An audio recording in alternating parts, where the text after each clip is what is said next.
I think I decided to become an archaeologist when I was about 5 years old. Someone gave me a book by a famous southwestern woman archaeologist, and I said, oh, okay. But I was always hunting arrowheads and so on, as wherever we were. And I lived in southwestern Wyoming, so it really was a semi-arid, if you like, desert, with sagebrush desert environment. So I have some affiliation, just intrinsic affiliation to the way things operate in a desert environment. The chert or flint would have been laying around in abundance here tens of thousands of years ago. It was easy to carve and it was naturally sharp, and it made for great knives and hunting tools.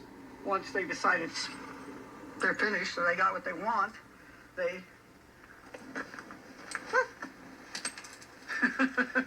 Nice little claw and a nice blunt flake. I really grew up in Africa after having been in England as a kid and sort of running at the end of the war, briefly in the RAF.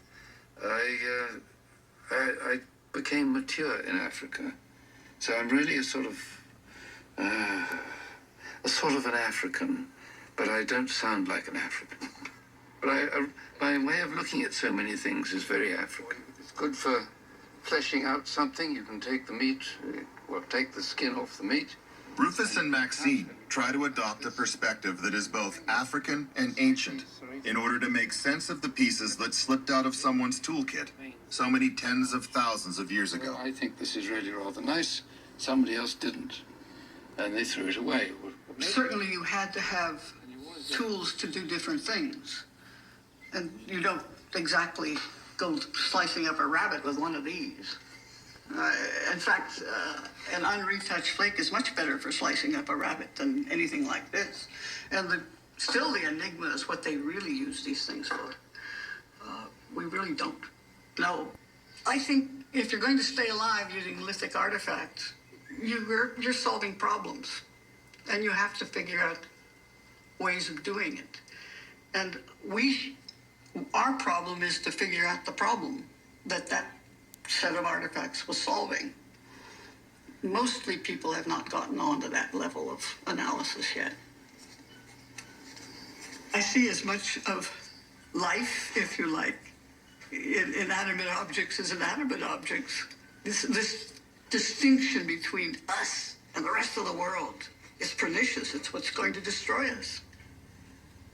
The life is there's life in who shaped it, but also in the formation of the quartzite over millions of years. It's a process. To me, there's as much of God in the grain of sand as there is in us.